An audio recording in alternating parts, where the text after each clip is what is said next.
Hi everybody, I hope you are doing well. In this video I'm hoping to help us organize our thinking a little bit and make some sense of quadratic functions. Basically I've decided to look at quadratic functions divided into two kinds of tasks.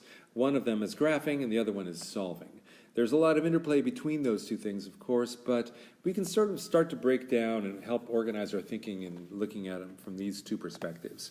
In graphing a parabola, which we did first in this chapter, one of the things that you really want to find first are some special points. Now, we're going to be using this ax squared plus bx plus c format here and talking about graphing, but there are other ways to write a quadratic function. But anyway, in this standard form here, you're looking for special points such as the vertex, and we've got some shortcuts to find the vertex.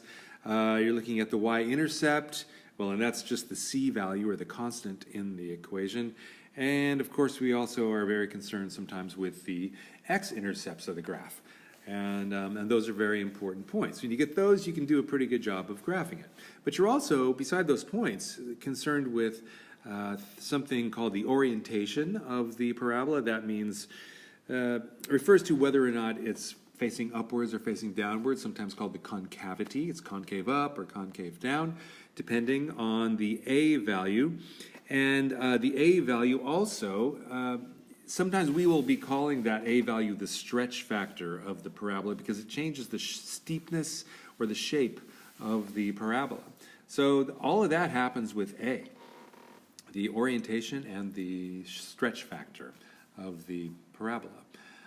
When it comes to solving, a lot of the times we are just having the equation set equal to 0, so that's very clearly we are solving the equation just for one variable, for x.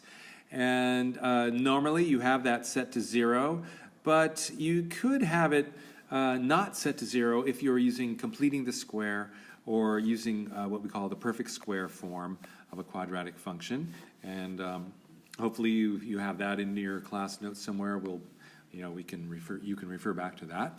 But in any case, when you do solve a quadratic function, the solutions represent the x-intercepts of the graph. So there's a connection right there between solving and graphing.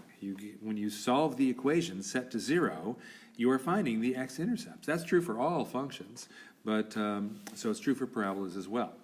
So one of the things that you have maybe come across in this chapter so far is a lot of shortcuts. And shortcuts are supposed to make our life simpler, but I think there's a point at which so many shortcuts like negative b over 2a or b over 2 squared or this quadratic formula, whether those things are shortcuts anymore if they're confusing and they're starting to just make your life a little bit, you're not sure when to use them, what they mean anymore. You've also trying to master your factoring techniques. That's still kind of ongoing, as well as this brand new thing, this chapter called Completing the Square, which is a bit of a procedural algebraic algorithm to do certain things. And so after a while, you just kind of start to wondering and things just kind of spin out of control and you get more and more confused trying to keep all these shortcuts straight. So from here in this video, I wanted to just talk about a couple of these to help us at least organize our thinking around a couple of different things. The first thing I wanted to talk about is this x equals negative b over 2a. Now that is a shortcut for finding the vertex or the axis of symmetry of a parabola. So it's really more concerned with graphing and not with solving. So this, if we consider once again the ax squared plus bx plus c equals y, now that's our function, y equals that stuff. When we look at x equals negative b divided by 2a, that little calculation right there gives us the axis of symmetry, which, of course, as you recall, is the vertical line that goes right through the vertex of a parabola. So that x equals negative b over 2a, that's where it crosses the x-axis there. That's the number right on the x-axis. That's where the line of symmetry goes through. But it's also the x-coordinate of the vertex. Just by nature there, that vertical line goes through the vertex. So this x equals negative b over 2a shortcut is really just about graphing and not so much about solving. All right? So we're not trying to solve anything there. You're not really concerned with X-intercepts. Negative b over 2a is just a way to find that midpoint of the parabola, the vertex or the line of symmetry. Now, the other shortcut that's sort of confused with it sometimes is b over 2 squared. And this, once again, if ax squared plus bx plus c equals 0 now, so now it's set equal to 0. So this is in this case, we are definitely solving the equation, trying to come up with a value for x. But what this is, this b over 2 squared, this is a very important part of the completing the square process. All right, this is the number, this b divided by 2 squared, that's the number that allows us to factor the trinomial as a perfect square, thereby completing the square. That is definitely part of solving, not so much graphing. Okay, I'm not looking for the vertex so much, I'm just trying to solve the equation for x. And what I do with those solutions kind of depends on what else I'm interested in doing, but this is really part of solving.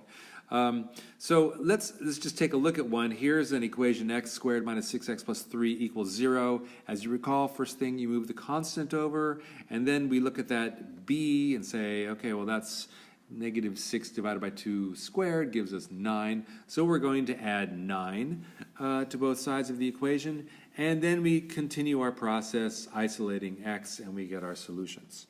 All right?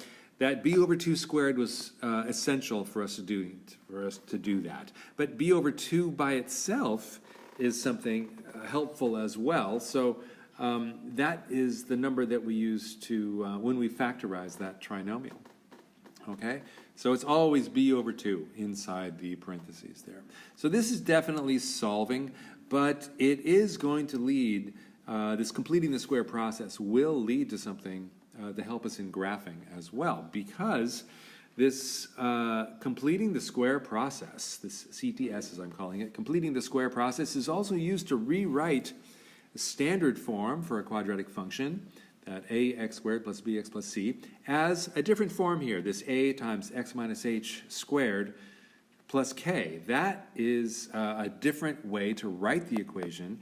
And what's nice about this, what's super nice about this, is those letters h and k in the equation, whatever those numbers are, that's the vertex. So it's called vertex form because when you write the equation in this way, the vertex is right there in front of you. You learn how to read that, and it's great. You can get a picture in your mind of what the parabola looks like and where it's located just right away, just from looking at the equation. Here's a little example. Let's say we had the equation 2 times, y equals 2 times the quantity x minus 1 squared minus 5.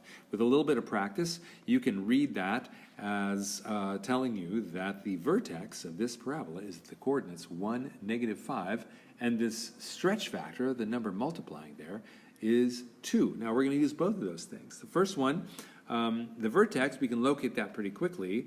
And the other thing I wanted to point out is that back when we first started graphing parabolas, we were talking about this quadratic rate of growth being based on these consecutive odd numbers. Okay, when you start talking about the way the y values of the parabola are changing, they go according to this pattern. Now, in this case, our a value, our stretch factor, is a 2, so it's going to multiply that 1, 3, 5 growth pattern. Let me just show you what I mean. So if I start at the vertex there at 1, negative 5, I'm going to go over 1 unit and up 2 units, 2 times 1. And I get another point there because of the symmetry of the parabola. My next point is I'm going to go over 1 unit, but it's going to be 2 times 3, so that makes 6. So then I get 2 more points. And with that, that's really a pretty good amount of information for me to do a pretty nice sketch, at least to locate it in my mind's eye, where that parabola is and its basic shape. So the vertex form of the equation allows this image to be drawn on a piece of paper or just kind of thought of in your head. So that's what the vertex form does. It's a really useful form for writing a quadratic function, and we'll be talking a lot more about how that does. I hope this was helpful in helping you organize your thinking about this. Good luck with that, and we'll see you soon.